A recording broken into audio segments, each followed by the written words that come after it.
Hey, everybody. Hey, welcome back to the 53206 cast. I'm Alex. And I'm Meg. And this is a podcast. It's a podcast specifically designed to help us engage in the process of rethinking our inner city spaces. Meg. Yeah. Today's Christmas Eve. It is. It's a magical time of year. It is. Yeah, a little frost out there. It's icy. Yeah, it was and just to pull back the curtain a little bit, it's cold in the house that we record these in. It is, yes. Well, I mean, it doesn't make sense to keep this house heated at 70 all the time or 60 or whatever people keep their houses at. Yeah. But Meg, anything new and exciting? Anything crazy happened this week? You know, something crazy did happen this week. Can I tell you the story? Sure. You were there, but I was there. I'll tell the story. So it's about 5:30 Thursday morning. Was it Thursday? 5:30 in the morning, Thursday morning, and I'm sitting in bed thinking, okay, I should get up. I want to go to the gym. You know, I should really get up. You know, look at my phone, stay there for that whole thing. Watch your TikToks. You know, just seeing what's going on the phone.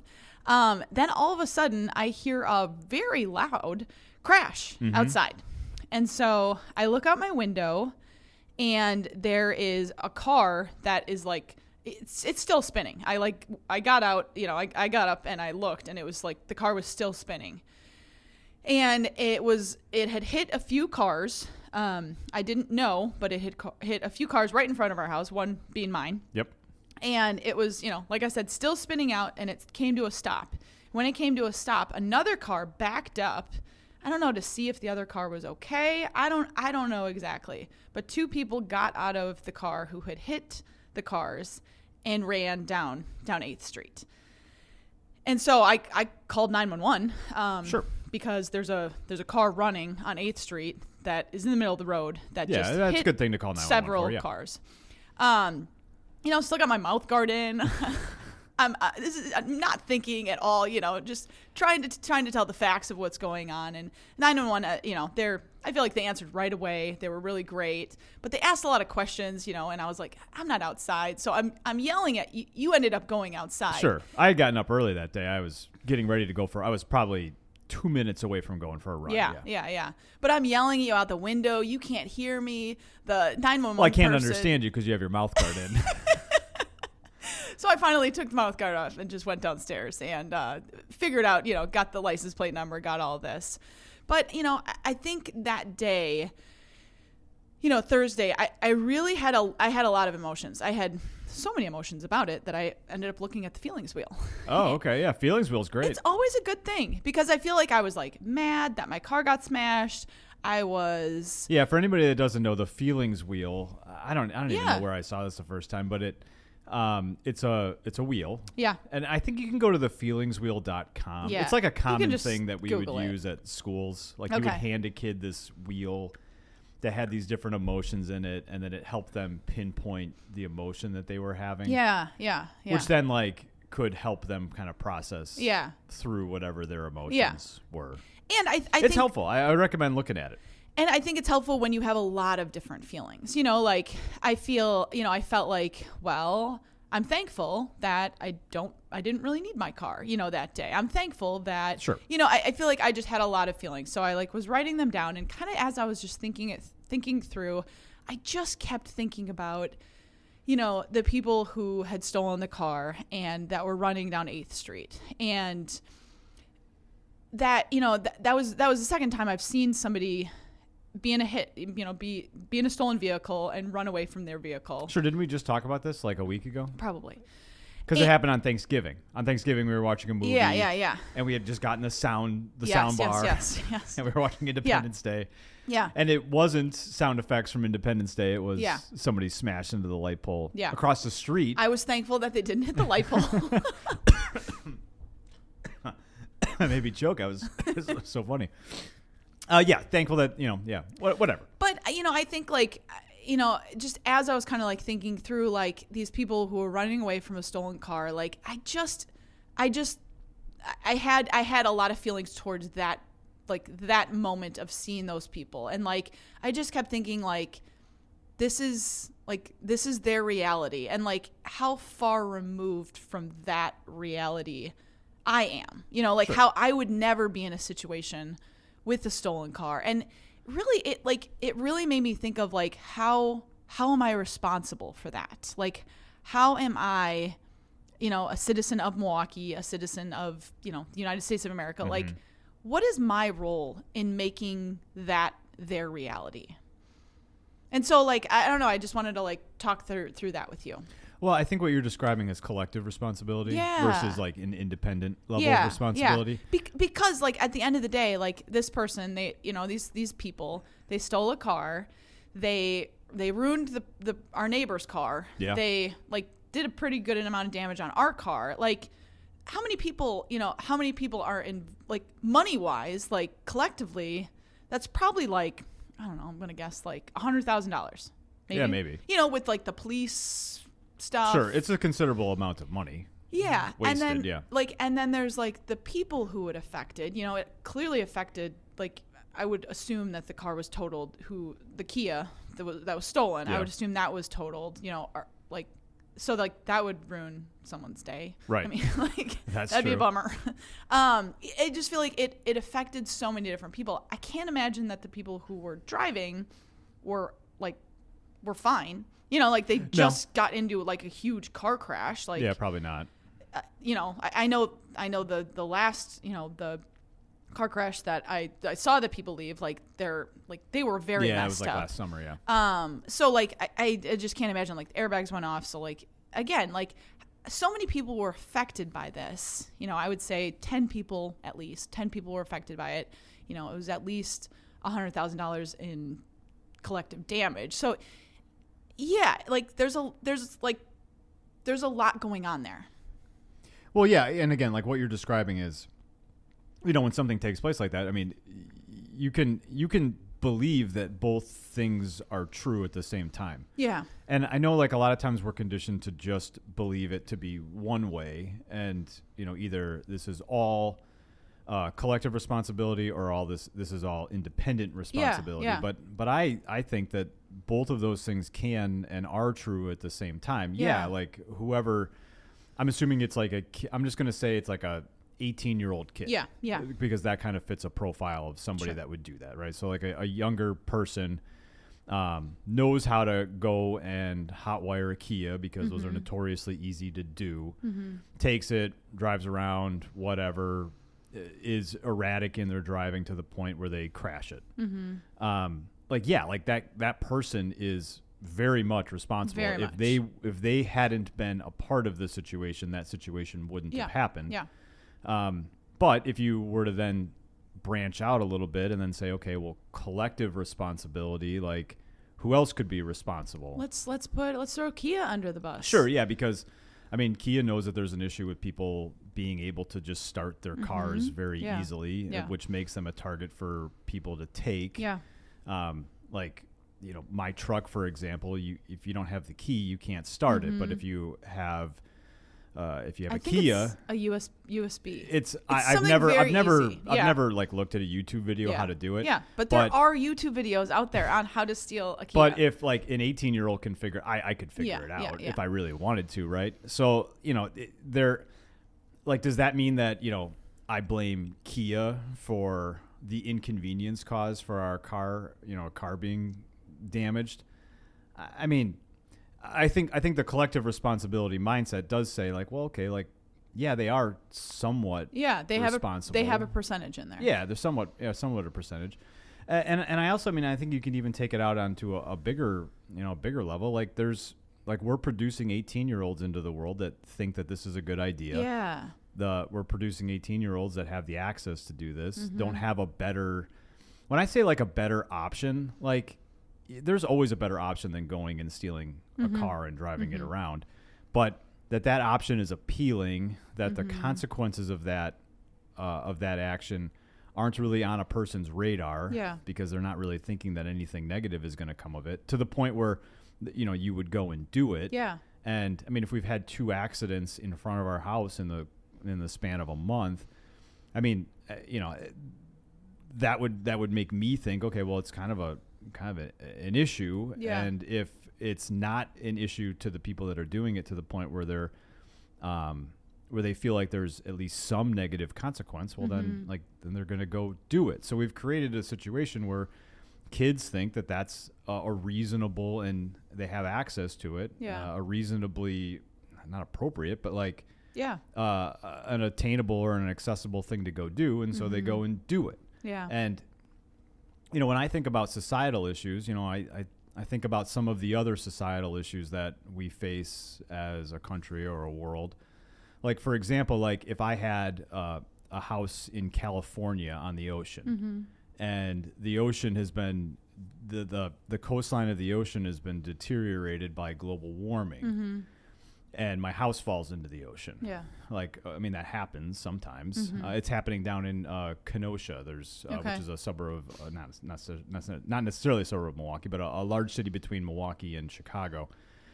Houses that were built on Lake Michigan, and with the fluctuation in lake levels, like, houses fall into the lake, houses fall into the ocean. We would look at that situation and we would, potentially blame the person for building their house too close to the ocean. But then we could also say, well, like, if we're like, I know that I have at least a very tiny fractional impact on rising water levels, by the way that I conduct myself.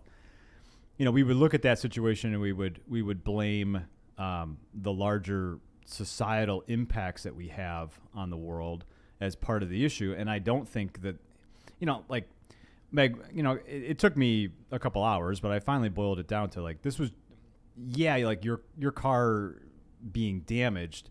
Really what it boils down to is it's just an inconvenience. We positioned ourselves in a way that you have a vehicle that's fairly reliable, that you can drive around. And now that you don't have that necessarily, you're inconvenienced. And so you have been, there wasn't any loss of life or like anything that's not replaceable or repairable. There's insurance on it. Like it's just an inconvenience. And so like you feel the weight of the inconvenience. And I do too, because then I got to like figure out how to do all these things with the car. Yeah. But, I think when you think about, you think about societal situations, or you think about things that happen, I do think it's a little short-sighted. Yeah, like blame the person. Like that's fine. Yeah. Like 100%. I don't ever think, and like let's say that person was caught and that they were put on trial for stealing a car and for damaging these things. Like I think it would be appropriate for some sort of whatever the court had deemed appropriate. I wouldn't feel like I wouldn't feel like that's out of line. Like I'm not saying that because I think that happens sometimes when we talk about individual versus like a communal or a societal responsibility. I think that, if you tend to lean towards believing that there should be, we should blame society at large for the issues that we see, that there shouldn't be any consequence for the individual. And I don't think that. I think both of those things can be true at the same time. I mean, I think about the educational system. If I'm a kid that has a bright future, in quotes, which means I have like a vision of where I can be going in the next 3 to 5 years, and I'm 18 years old, like I'm not going to throw, or potentially throw my future away to go steal a car and drive around. We create all these young people that don't have a future. They don't even see that a future is possible. Yeah. And so the 60 or 90 minutes of driving around in someone else's car is more appealing than what you can get in the next 3 to 5 years. And so you choose that. And, there is a case to be made that, we do just in the way that we've all organized ourselves, we do create individuals that think that this is a good idea. Yeah. And so I wouldn't give any kind of recommendation on like, okay, well, here's how you negate your communal impact. Like, I don't think it's that simple as that. But I would say, if you are coming across things in the news and you hear these things like, 22-year-old did this, 19-year-old did this, 15-year-old did this. Well, to me, that's a clear sign that there is probably some type of remedy or action that, or at least there's some sort of symptom that exists that's causing these things. And it's a lack, in my mind, it's a lack of what a future could be for a young person. Yeah. I think it's very similar to, what you said about global warming, that, we're seeing all these results of global warming and, we have to take some responsibility for that. Sure. I think there are a lot of things that go into global warming, but it's the same types of things with poverty and the educational system and just where the resources are. Sure. And, if we don't take any responsibility, then we don't have to do anything. Yeah, exactly. Yeah. And like, I think in a lot of times, like you see something on the news or like, I don't know, anybody listening to this, like it would be easy to then go and like blame that kid's parent for like not knowing where their kid is or, not doing, in quotes, a good enough job raising their kids so that they didn't go and do something like that. But then I think about, a lot of the families that I've interacted with at schools and in the neighborhood, and I know the capacity just doesn't exist. Yeah. And so, we unless we make some type of intervention, collectively, like we're going to continue to see the same things happen. Yeah. And, we have insurance on the car, so it's easy to go and take it to the shop. And like, again, it just ends up being an inconvenience where I don't know that that's necessarily the case with the neighbor's car that got hit, and, a lot of times these things kind of cannibalize on each other. The people that are in the poorest parts of the city or the state, they have to deal with the effects of concentrated poverty, and then it compounds because not only are they physically dealing with it themselves on a personal level, but then, they have to deal with the effects of other people in a similar situation and some of the not great decisions that they make and the outcomes of that. So, anytime I saw a kid do something wrong in school, like they chose to do it, but like nearly every time, I don't know, 19 out of 20 times, like there was something else going on that had led up to that. Yeah. And it wouldn't surprise me if there was a whole bunch of things. Let's just call it this: an 18-year-old stealing a Kia from Greendale and driving it in the neighborhood. Like there was probably a bunch of other not great stuff going on. Yeah. Right. Yeah. And I just think, we'll know that we've arrived as a society if like things like that don't happen as often as they do. And, we all have the capacity, and Meg, you're going to talk about something here in a minute that, is something, an idea that one person had that turned into something really great. Not that one thing would stop somebody from making a bad decision, but I don't know. A lot of people focused on making really good choices and helping people have access and raise the floor of their living conditions even just a little bit. Yeah. Like that does actually make a difference. Yeah. So kind of turning tables, if that's okay with you. Yeah. Turn them. I'm going to turn those tables. So we had something really cool that happened that I just, on reflection, apparently I've been reflecting a lot. It's the Christmas season. It was a really neat thing. So I think like on the podcast or something, I had mentioned something about, the Christmas season, like let's all be giving. And so somebody reached out that I did not know. Her name is Barb. And she said, can I donate towels to families at the garden? And it was like, I think because we had specifically talked about it on the podcast. I think I had. And you probably posted something or no, I didn't post anything. Yeah, right, I had just said something about it's the giving season. Try to give if you can. Yeah. And so that was the extent. And so Barb reached out and she said, "Can I donate towels?" And then another person reached out and said, "Can I donate? Can I donate things for families?" And it was a catalyst. It was a catalyst for us to have an event at the We Got This Garden where kids, so on Saturday, we had an event where kids could give, they could come and they could pick up something and they could give that to their mom, they could give that to their grandma, they could give that to their brother or sister. And it was really all out of like the generosity of, people knowing I want to give something extra around this time of year. Sure. And it was so beautiful. I just felt so lucky to be a part of all of these generous people. There was, I feel like I want to say them all, but there was just so many generous people that donated, blankets and scarves and slippers and earrings and candy. And it was just such a wonderful event. We probably had 50 or 60 kids that came through. And again, they could just pick out whatever for, we just said, the only rule is you can't pick out something for yourself. Right. And so, it was so fun. I think one of my favorite memories is just this family that we really like. And a 15-year-old boy came up and he found like it was either like, I forget even what it was. I think it was like this set of like candles or something like that.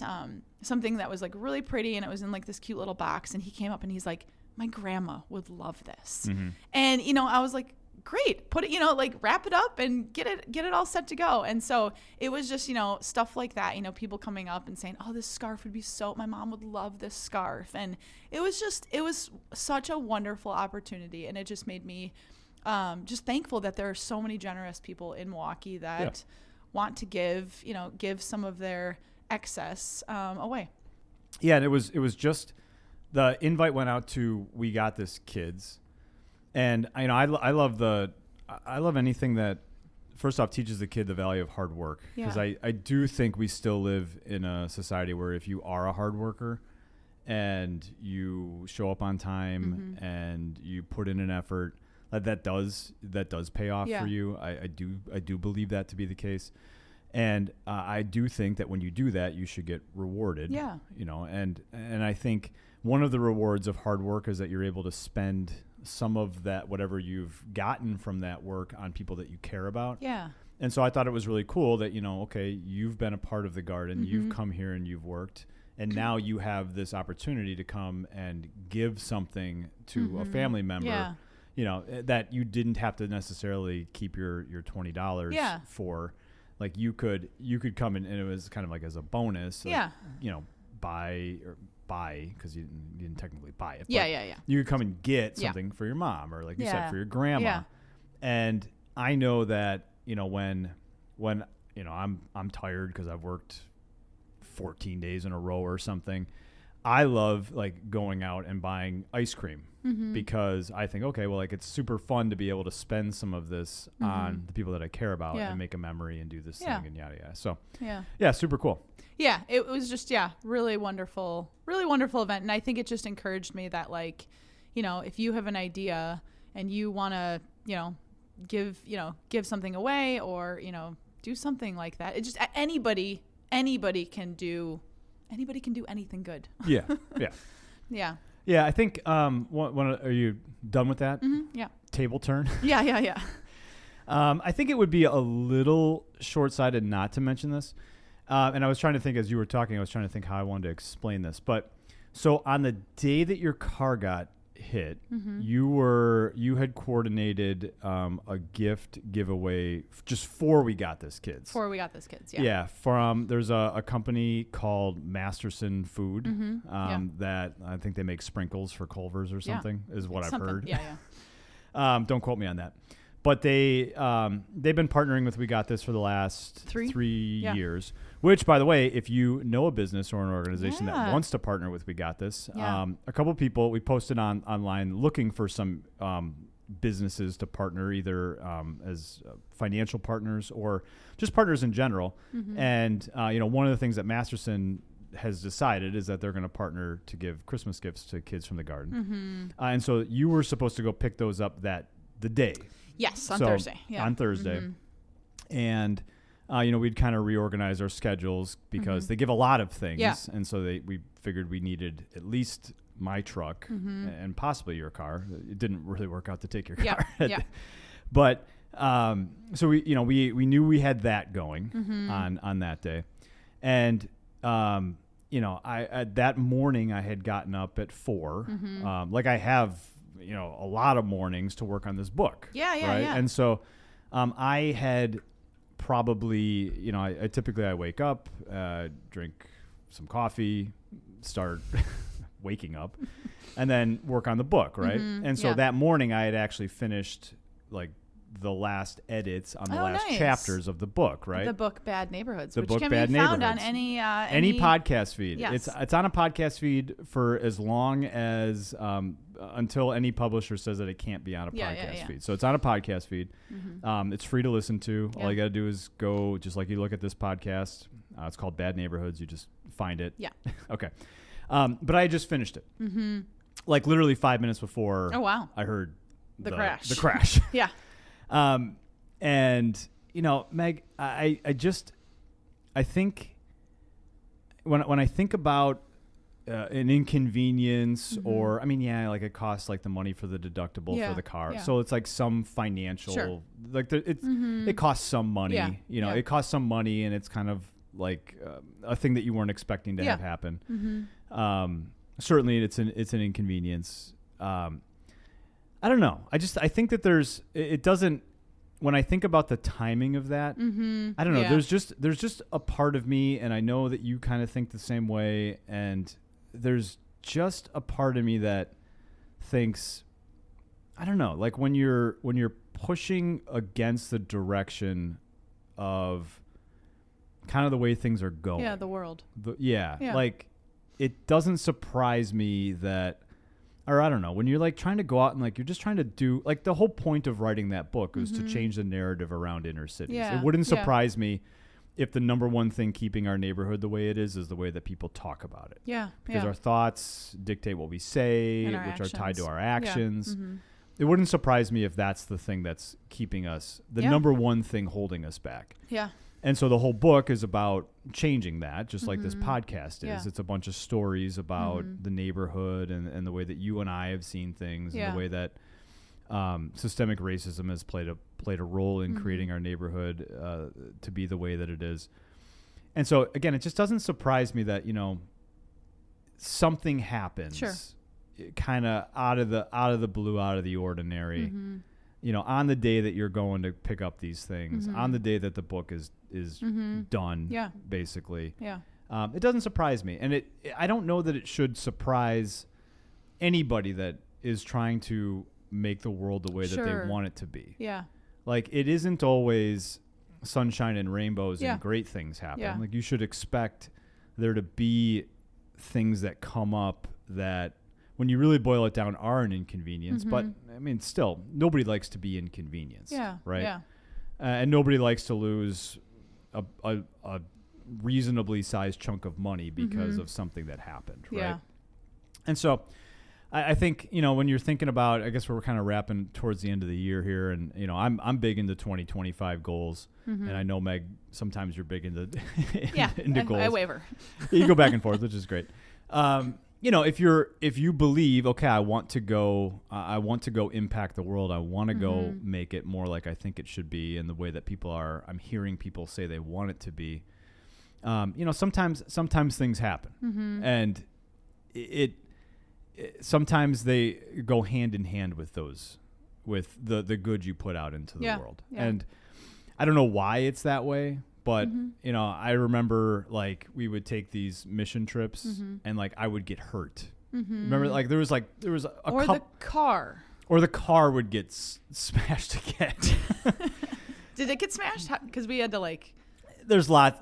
That was a crazy... Yeah, I think the car just died. Yeah, there's lots... The death score? Yeah, there's lots of... I can think of probably 10 or 15, if I really thought about it, examples of, okay, like...